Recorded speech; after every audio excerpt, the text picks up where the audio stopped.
बिस्मिल्लाहिर्रहमानिर्रहीम। Dear students of class 10th, ये हमारा केमिस्ट्री का चैप्टर नंबर 1 केमिकल इक्विलिब्रियम का लेक्चर नंबर 3 है। इस लेक्चर में सबसे पहले हमने ये बात डिस्कस करनी है कि अगर आपको कोई भी रिवर्सिबल रिएक्शन दिया जाए और कहा जाए कि आप इसका इक्विलिब्रियम कांस्टेंट एक्सप्रेशन लिखें तो आपने कैसे लिखना है। तो सबसे पहले इक्विलिब्रियम कांस्टेंट एक्सप्रेशन लिखने के लिए आपको कोई भी रिवर्सिबल रिएक्शन गिवन होना चाहिए। जैसे कि मैं एक रिवर्सिबल रिएक्शन लिखता हूँ C+H2O, रिवर्सिबल का साइन, और फिर CO+H2। ये एक रिवर्सिबल रिएक्शन है। इसका इक्विलिब्रियम कांस्टेंट एक्सप्रेशन मैंने लिखना है। इसका इक्विलिब्रियम कांस्टेंट एक्सप्रेशन लिखने के लिए सबसे पहले मैंने इक्विलिब्रियम कांस्टेंट लिखना है। उसके बाद मैंने इसमें प्रोडक्ट्स लिखने हैं। प्रोडक्ट्स मेरे पास यहाँ पे एक कार्बन मोनोऑक्साइड है और दूसरा हाइड्रोजन है। तो मैंने कार्बन मोनोऑक्साइड स्क्वायर ब्रैकेट में यानी एक्टिव मास, और साथ दूसरा जो मेरे पास प्रोडक्ट है हाइड्रोजन, उसको अलग स्क्वायर ब्रैकेट में लिखूँगा, डिवाइडेड बाय रिएक्टेंट्स। रिएक्टेंट्स एक मेरे पास कार्बन है और दूसरा मेरे पास वाटर है H2O। ये मेरे पास इक्विलिब्रियम कांस्टेंट एक्सप्रेशन बन गया है। ये जो ऊपर रिएक्शन दिया हुआ है इसका, ठीक है। तो इक्विलिब्रियम कांस्टेंट एक्सप्रेशन बनाने के लिए सबसे पहले हमने Kc is equal to products की जो एक्टिव मैसेज की प्रोडक्ट लिया जाता है, डिवाइडेड बाय रिएक्टेंट्स के जो एक्टिव मैसेज होते हैं उनका जो प्रोडक्ट है, ठीक है। यानी दरमियान में आपने, अब यहाँ पे आपको पॉजिटिव का साइन नज़र आ रहा है लेकिन यहाँ पे प्लस नहीं लिखना है क्योंकि इन दोनों की एक्टिव मैसेज की प्रोडक्ट की बात हो रही है। और यहाँ पे भी C और H2O को अलग अलग स्क्वायर ब्रैकेट में लिखेंगे, दरमियान में प्लस का साइन नहीं डालेंगे क्योंकि इन दोनों का एक्टिव मैसेज के प्रोडक्ट की बात हो रही है, ठीक है। तो ये हमारे पास अब ये जो ऊपर रिएक्शन दिया है इसका इक्विलिब्रियम कांस्टेंट एक्सप्रेशन है। इसी तरह अगर मैं एक और एग्जांपल आपके सामने लिखूं, क्योंकि यहाँ पे देख लें कार्बन के साथ भी कोई 1 मोल है, वाटर के भी 1 मोल है, कार्बन मोनोऑक्साइड के भी 1 मोल है और हाइड्रोजन के भी 1 मोल है। और मोल्स क्योंकि सबके 1 है तो पावर इसीलिए किसी की कोई भी मैंने साथ स्क्वायर या क्यूब वगैरह नहीं डाला। कभी कभार आपको कुछ ऐसे रिएक्शंस में मिलते हैं जिनमें मोल्स गिवन होते हैं 2, 3, 7 बैलेंस करने के लिए, तो फिर उनके जो मोल्स होते हैं उनकी पावर्स बन जाती हैं। जैसा कि एक रिएक्शन में लिखता हूँ CO+3H2, रिवर्सिबल का साइन है, और इसके बाद ये बनेगा CH4+H2O। ये आपके पास एक रिएक्शन है जो कि रिवर्सिबल रिएक्शन है। और इस रिवर्सिबल रिएक्शन में आपको यहाँ पे ये 3 नज़र आ रहा है, तो ये 3 मोल्स हैं हाइड्रोजन के। Carbon monoxide plus 3 moles of hydrogen react करते हैं तो एक CH4 मीथेन बनता है और एक जो है वो वाटर बनता है, ठीक है। अब इसमें क्योंकि अब इसका भी मैं एक्सप्रेशन लिखना चाहूँ तो मैंने सबसे पहले तो Kc इक्विलिब्रियम कांस्टेंट लिखना है इज इक्वल टू प्रोडक्ट्स ऊपर आएंगे। अब मेरे पास 2 प्रोडक्ट्स हैं CH4, इसको मैं अलग स्क्वायर ब्रैकेट में लिखूँगा, ठीक है। और दूसरा प्रोडक्ट मेरे पास H2O है, इसको मैं अलग स्क्वायर ब्रैकेट में लिखूँगा, डिवाइडेड बाय रिएक्टेंट्स।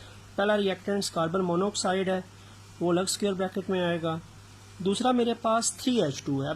अब 3 जो है इसके मोल्स हैं, तो इसका मतलब है कि ये जो 3 होगा ना इसकी पावर बन जाएगी। 3 जो है वो पावर बन जाती है, मोल्स पावर बन जाते हैं। पीछे H2 जो रिएक्टेंट है वो हमने यहाँ पे मेंशन कर देना है। तो आपके पास ये इक्विलिब्रियम कांस्टेंट एक्सप्रेशन जो है वो सेकंड रिएक्शन का है, जिसमें Kc को हमने इज इक्वल टू किया प्रोडक्ट CH4, दूसरा प्रोडक्ट H2O, इन दोनों के एक्टिव मैसेज का प्रोडक्ट है, दरमियान में ब्रैकेट के दरमियान कोई साइन नहीं है, यानी आपस में मल्टीप्लाई हो रहे हैं, डिवाइडेड बाय रिएक्टेंट्स। एक रिएक्टेंट CO है, दूसरा रिएक्टेंट 3 मोल्स ऑफ हाइड्रोजन है, तो मोल्स जो 3 हैं वो पावर बन गई। H2 मैंने यहाँ पे ब्रैकेट में लिखा और दरमियान में प्रोडक्ट है तो कोई भी साइन नहीं आएगा। और इसको मज़ीद थोड़ा सा आप कह सकते हैं कि कॉन्सेप्ट क्लियर करने के लिए एक और रिएक्शन में यहाँ पे लिख देता हूँ, उससे मज़ीद आपके पास ये कॉन्सेप्ट क्लियर हो जाएगा। रिएक्शन मेरे पास है nitrogen gas plus 3 moles of hydrogen gas, reversible reaction, and 2 moles of ammonia. इसका एक्सप्रेशन बना लेते हैं Kc is equal to product मेरे पास अमोनिया है, 2 इसके मोल्स हैं, तो ये जो 2 शुरू में लिखा होगा ये इसकी पावर बन जाएगी डिवाइडेड बाय रिएक्टेंट्स 2 हैं, एक रिएक्टेंट्स नाइट्रोजन है उसको मैंने N2 लिख दिया, दूसरा रिएक्टेंट हाइड्रोजन है लेकिन हाइड्रोजन के साथ 3 है, वो इसकी पावर बन जाएगी। तो मोल्स इनके पावर्स बन जाते हैं रिस्पेक्टिवली, और जो इनके रिएक्टेंट्स एंड प्रोडक्ट्स हैं उनको हम ब्रैकेट्स में एक्टिव मैसेज की फॉर्म में मेंशन कर लेते हैं। तो इस तरह आप किसी भी रिवर्सिबल रिएक्शन का इक्विलिब्रियम कांस्टेंट एक्सप्रेशन बना सकते हैं। ये इक्विलिब्रियम कांस्टेंट एक्सप्रेशन जो है ये ऊपर वाले रिएक्शन का जो है वो आपके सामने लिखा हुआ नज़र आ रहा है। ठीक है, तो ये तो फर्स्ट टॉपिक था। इसके बाद हम आते हैं जी नेक्स्ट टॉपिक पे।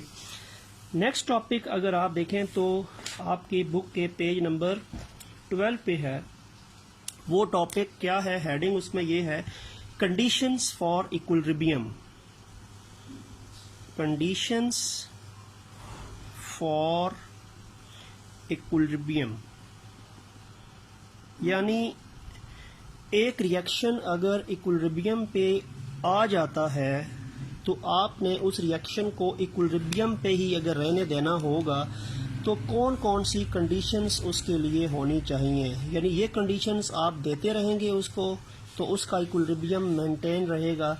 अगर आपने कंडीशंस चेंज करना शुरू कर दी तो इक्विलिब्रियम जो होगा वो ख़त्म हो जाएगा, ये इक्विलिब्रियम डिस्टर्ब होगा और रिएक्शन का इक्विलिब्रियम ब्रेक हो जाएगा। ठीक है, तो सबसे पहली बात तो ये है कि आपके पास जब रिएक्शन स्टार्ट होता है तो उस टाइम जो मोलर कंसंट्रेशन रिएक्टेंट्स की होती हैं वो ज़्यादा होती हैं और प्रोडक्ट की तकरीबन नील होती हैं, और रिएक्शन जब आगे चलता है तो रिएक्टेंट्स कंज्यूम होते हैं तो उनकी कंसंट्रेशन डिक्लाइन पे आती हैं, प्रोडक्ट बनते हैं तो उनकी कंसंट्रेशन बढ़ती हैं, और फिर एक टाइम ऐसा आता है कि रिएक्टेंट्स और प्रोडक्ट्स की कंसंट्रेशंस में मज़ीद डिक्लाइन या अपटेक जो है वो नहीं होता। तो पहली बात यह है कि रिएक्शन अगर आपने इक्विलिब्रियम पे ले आए हैं किसी भी रिएक्शन को तो आप कौन कौन सी कंडीशंस को नहीं छेड़ेंगे ताकि वो रिएक्शन इक्विलिब्रियम पर ही रहे। तो सबसे पहली कंडीशन तो ये होती है कि concentration of none of the reactants and product is changed।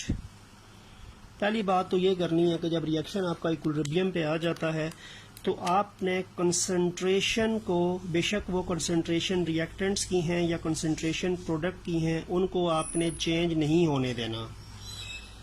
यानी आपने मज़ीद रिएक्टेंट्स को ऐड नहीं करना, आपने मज़ीद प्रोडक्ट को ऐड नहीं करना। जो रिएक्शन ऑलरेडी इक्विलिब्रियम पे आ चुका है तो उसमें इक्विलिब्रियम कंसंट्रेशन अटेन हो जाती हैं रिएक्टेंट्स एंड प्रोडक्ट्स की। तो आपने जो कंसंट्रेशंस उनकी अटेन हो गई हैं उन कंसंट्रेशन को बिल्कुल भी छेड़ना नहीं है। कंसंट्रेशन अगर हम नहीं छेड़ेंगे रिएक्टेंट प्रोडक्ट्स की, जो इक्विलिब्रियम रिएक्शन है, तो रिएक्शन अपने आप को इक्विलिब्रियम पर ही रखेगा। ठीक है, सेकंड पॉइंट इसमें यह है कि आपने टम्परेचर जो है उस रिएक्शन का इक्विलिब्रियम अटेन होने पे temperature of the system is kept constant. यानी आपने इक्विलिब्रियम पे आने के बाद जो रिएक्शन है या जो सिस्टम एक डेवलप हो चुका है इक्विलिब्रियम सिस्टम, उसके टेम्परेचर को भी कांस्टेंट रखना है। अगर टेम्परेचर 400 डिग्री सेल्सियस पे एक रिएक्शन इक्विलिब्रियम पे आया है तो आपने टेम्परेचर को 400 डिग्री सेल्सियस ही रहने देना है, आपने 400 से कम या ज़्यादा नहीं करना ताकि उसका इक्विलिब्रियम जो है वो मेंटेन रहे। और थर्ड पॉइंट जो इसका बनता है वो ये बनता है कि प्रेशर और वॉल्यूम, यदि प्रेशर या वॉल्यूम जो है सिस्टम का वो भी आपने कांस्टेंट रखना है। Of the system is kept constant. यानी आपने बेसिकली 3 पॉइंट्स जहन में रखने हैं कि ये 3 पॉइंट्स जब तक आपने इम्प्लीमेंट करने हैं तब तक आपका इक्विलिब्रियम कंडीशन मेंटेन रहेंगी, रिएक्शन इक्विलिब्रियम पे रहेगा। आपने रिएक्टेंट्स प्रोडक्ट्स की कंसंट्रेशंस को बिल्कुल भी नहीं छेड़ना, आपने सिस्टम के टेम्परेचर को बिल्कुल भी नहीं छेड़ना, कांस्टेंट रहने देना है, और आपने प्रेशर और वॉल्यूम को भी कांस्टेंट रहने देना है। इन तीनों कंडीशंस पे अमल दरामद करके जो आपका इक्विलिब्रियम रिएक्शन है वो कांस्टेंट कंडीशंस देते हुए ही आपका रिएक्शन इक्विलिब्रियम पे रहेगा या इक्विलिब्रियम को मेंटेन रखेगा।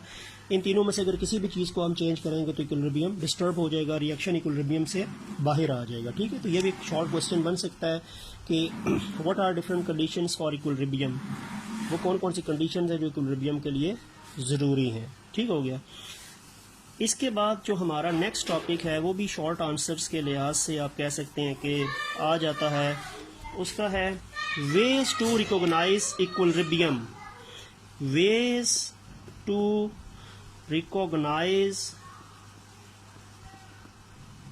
इक्विलिब्रियम, यानी वो कौन कौन से तरीके हैं जिनसे हमें ये पता चलता है कि आपका रिएक्शन इक्विलिब्रियम पर आ चुका है। आपका रिएक्शन जब इक्विलिब्रियम पे आ चुका है तो हम किस तरह पता चला सकते हैं कि आपका रिएक्शन जो है वो इक्विलिब्रियम पे आया है, क्योंकि हमें कुछ ऐसे स्टैंडर्ड सेट करने पड़ते हैं जिनसे हमें इक्विलिब्रियम अटेन होने का पता चलता है। ठीक है, तो सबसे पहली बात तो ये है कि जब रिएक्शन स्टार्ट होता है तो एकदम इक्विलिब्रियम नहीं आ जाता। जब रिएक्शन स्टार्ट होता है तो उस टाइम ये होता है कि आपके पास कंडीशंस जो होती हैं वो रिएक्टेंट्स की कंसंट्रेशन ज़्यादा है, प्रोडक्ट्स की कम है। फिर रिएक्शन जब आगे चलेगा तो उसके बाद फॉरवर्ड रिएक्शन पहले होगा, फिर रिवर्स रिएक्शन होगा, और फिर एक टाइम ऐसा आता है कि रेट ऑफ फॉरवर्ड और रिवर्स रिएक्शन बराबर हो जाती हैं, और उस टाइम जो रिएक्टेंट्स एंड प्रोडक्ट्स की जो कंसंट्रेशंस होती हैं वो मेंटेन रहती हैं, उनको मज़ीद नहीं उनमें चेंजिंग आती। ठीक है, तो बात यहाँ पे ये होती है कि सबसे पहली बात तो ये है कि जब रिएक्शन स्टार्ट होगा तो हमें इक्विलिब्रियम यानी हमें रिएक्टेंट प्रोडक्ट की कंसंट्रेशन नोट करनी पड़ेगी, और पर जब रिएक्शन चलता रहेगा तो उनकी कंसंट्रेशन में चेंजिंग आती रहती है। फिर एक टाइम ऐसा आता है कि रिएक्टेंट्स और प्रोडक्ट की जो कंसंट्रेशंस होती हैं उनमें मज़ीद डिक्लाइन या अपटेक नहीं आता। तो यानी हमें क्या करना पड़ता है कि हमें कंसंट्रेशन ऑफ इक्विलिब्रियम मिक्सचर जो होता है उसको देखना पड़ता है। ठीक है, और फिर एक टाइम वो आता है कि जब इक्विलिब्रियम मिक्सचर में रिएक्टेंट प्रोडक्ट की कंसंट्रेशन में कमी नहीं आती या अपटेक नहीं होता, वो कांस्टेंट हो जाती है, तो उस टाइम इक्विलिब्रियम अटेन हो जाता है। अब वो कौन कौन से मेथड्स हैं जिनसे आपको पता चल सकता है कि इक्विलिब्रियम कंसंट्रेशन अचीव हो गई हैं, रिएक्टेंट्स प्रोडक्ट की कंसंट्रेशन में मज़ीद चेंजिंग नहीं आती। तो डिफरेंट फिजिकल्स और केमिकल्स मेथड है जिनसे हम ये अंदाज़ा लगा सकते हैं कि आपका रिएक्शन इक्विलिब्रियम पे आ गया है और इक्विलिब्रियम कंसंट्रेशंस अटेन हो गई हैं रिएक्टेंट्स इन प्रोडक्ट्स की।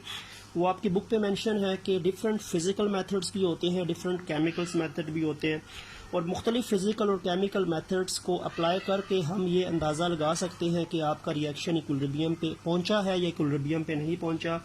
और उसमें से डिफरेंट, जैसे एक टाइट्रेशन एक मेथड है टाइट्रेशन, एक मेथड है स्पेक्ट्रोस्कोपी।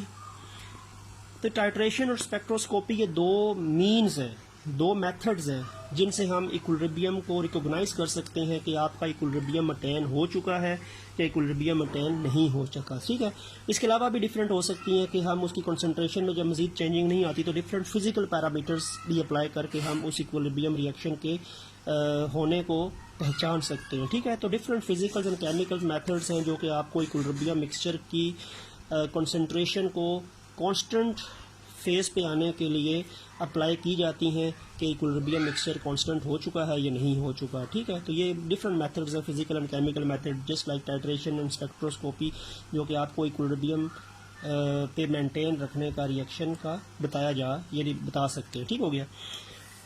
अच्छा, इसके बाद एक और टॉपिक है कि यूनिट्स ऑफ इक्विलिब्रियम कांस्टेंट।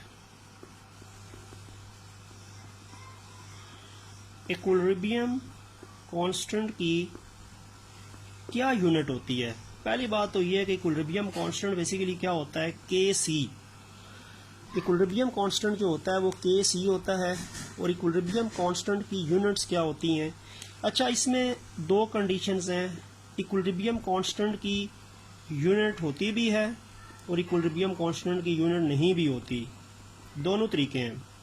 अब देखें, ये बड़ी अजीब सी बात है कि हो भी सकती है और नहीं भी हो सकती, लेकिन इसमें ज़ाहिर बात है कि एक कॉन्सेप्ट है, इक्विलिब्रियम कांस्टेंट की यूनिट कब नहीं होती?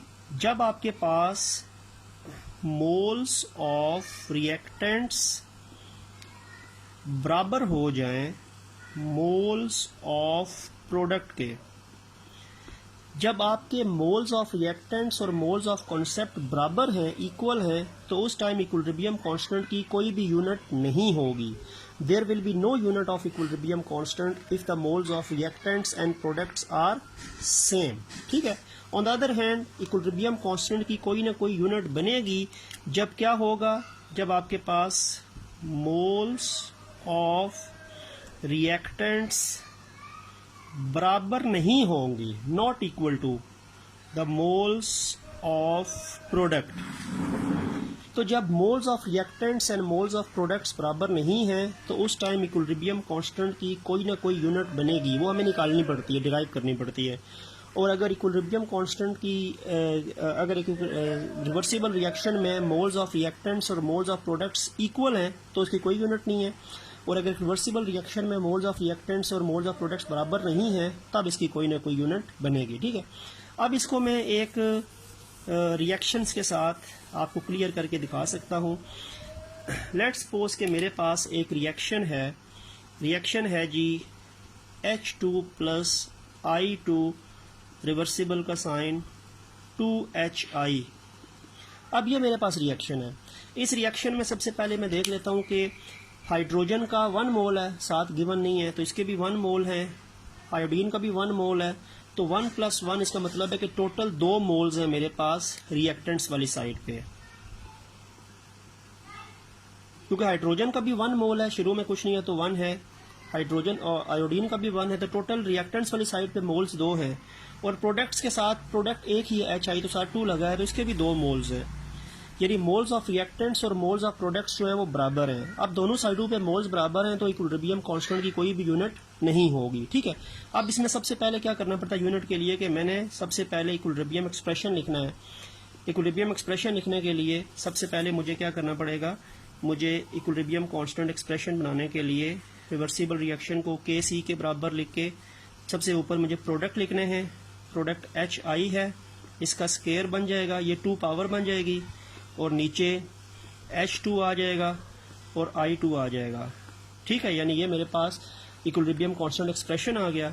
अब ये इक्विलिब्रियम कांस्टेंट एक्सप्रेशन में याद रखें कि ये जो स्क्वायर ब्रैकेट होती है ये एक्टिव मास के बराबर होती है और एक्टिव मास की वैल्यू होती है मोल पर डेसीमीटर क्यूब. तो अगले स्टेप में मैं क्या करूंगा कि मैं रिएक्टेंट्स प्रोडक्ट्स को नहीं लिखूंगा, मैं ब्रैकेट की वैल्यू को लिखूंगा. और ब्रैकेट जो एक्टिव मास है वो बराबर होता है मोल पर डेसीमीटर क्यूब. तो ये ऊपर मोल पर डेसीमीटर क्यूब का स्क्वायर हो जाएगा क्योंकि पावर 2 है, और नीचे ये एक स्क्वायर ब्रैकेट है तो ये एक दफ़ा पहले मोल पर डेसीमीटर क्यूब आएगा. और दूसरा भी I2 की भी ब्रैकेट है तो उसके लिए भी मैं मोल पर डेसीमीटर क्यूब लिखूंगा. तो है क्या, अब आपके पास एक जगह पे मोल पर डेसीमीटर क्यूब का स्क्वायर है. यानी सबसे पहले मैंने एक्सप्रेशन बना दिया.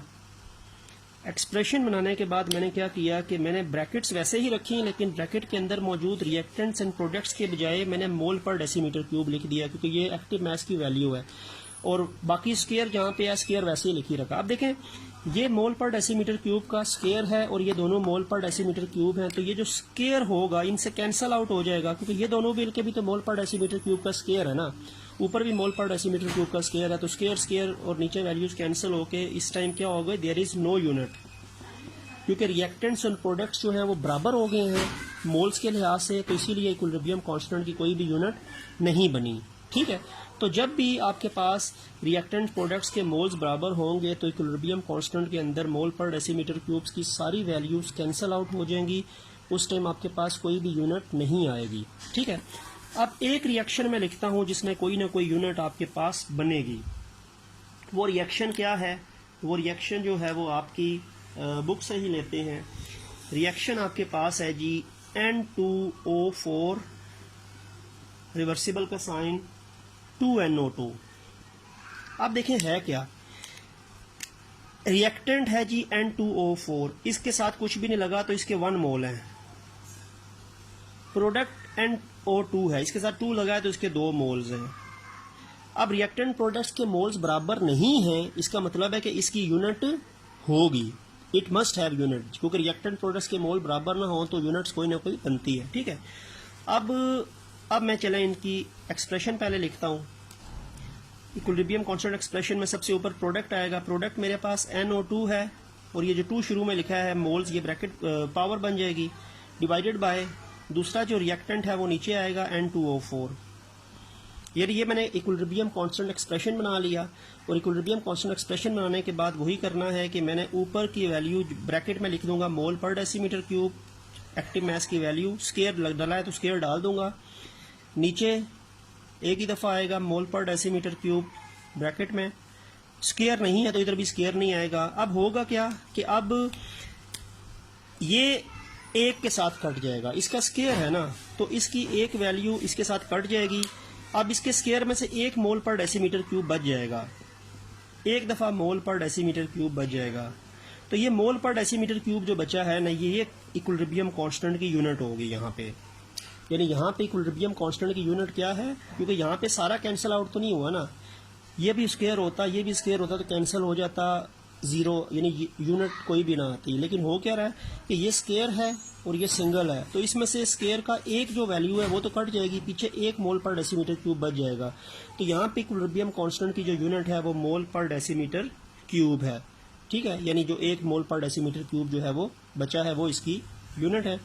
और एक और अगर मैं एग्जांपल आपको बता दूं तो उससे ये फर्दर क्लियर हो जाएगा। एक रिएक्शन और आपकी बुक में दिया हुआ है, वो दिया हुआ है जी 2NO प्लस O2, रिवर्सिबल का साइन 2NO2। अब इसमें भी देख लें कि रिएक्टेंट्स वाली साइड पे देखें तो इसके मोल्स 2 हैं, प्लस ऑक्सीजन का 1 मोल है ना, जब साथ कोई भी चीज़ गिवन नहीं है, तो टोटल कितने मोल्स हो गए हैं 3। रिएक्टेंट्स वाली साइड पे 3 मोल्स हैं, प्रोडक्ट वाली साइड पे 2 लगा है तो 2 ही मोल्स हैं। यानी रिएक्टेंट्स के मोल 3 हैं, प्रोडक्ट्स के मोल 2 हैं, दोनों के मोल्स बराबर नहीं हैं, इस वजह से इसकी भी कोई ना कोई यूनिट बनेगी। अब यूनिट निकाल लेते हैं इसकी। यूनिट कैसे निकालते हैं, एक्सप्रेशन बना के, मोल्स पर डेसीमीटर क्यूब की वैल्यू पुट करके। सबसे पहले मैं एक्सप्रेशन बना लेता हूँ। यहाँ पे NO2 है, ये 2 पावर बन जाएगी, ठीक हो गया। रिएक्टेंट्स नीचे लिखेंगे, NO के साथ 2 लिखा है तो वो मोल्स हैं, वो पावर बन जाएगी। O2 के साथ कुछ नहीं लिखा तो कोई भी उसकी पावर नहीं बनेगी। अब वही करते हैं, ऊपर मोल पर डेसीमीटर क्यूब आ जाएगा, लेकिन स्क्वायर भी आएगा, ठीक है, 2 लिखा है ना। नीचे यहाँ पे भी मोल पर डेसीमीटर क्यूब का स्क्वायर आ जाएगा, मोल पर डेसीमीटर क्यूब का स्क्वायर, और आगे क्या आ जाएगा, मोल पर डेसीमीटर क्यूब, एक ही दफ़ा, स्क्वायर नहीं आएगा, ठीक हो गया। अब देखें क्या होगा। अब ये जो मोल पर डेसीमीटर क्यूब का स्क्वायर और ये मोल पर डेसीमीटर क्यूब का स्क्वायर हो जाएगा कैंसल। पीछे क्या बचा देखें, ऊपर कुछ भी नहीं रहा तो मैं 1 लिख सकता हूँ, डिवाइडेड बाय, नीचे एक चीज़ बच गई, क्या बची, मोल पर डेसीमीटर क्यूब, ये बच गया। अब ये यूनिट जो है वो मेरे पास फ्रैक्शन में आ गई है। अगला स्टेप मैं यहाँ पे लिख देता हूँ।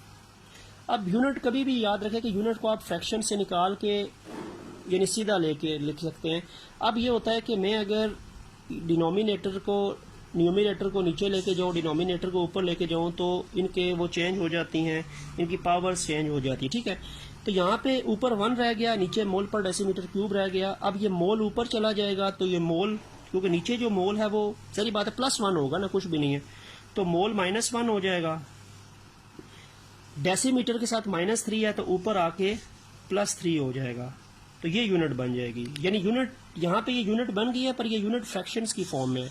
मैं इस यूनिट को फ्रैक्शन की फॉर्म से निकाल के यानी आप कह सकते हैं कि स्ट्रेट फॉर्म में लिखना चाहूँगा, तो मुझे ज़री बात है 1 नीचे कर दें, और नीचे 1 लिखने की वैल्यू, नीचे अगर 1 लिखेंगे तो उसमें कोई फ़र्क नहीं पड़ता।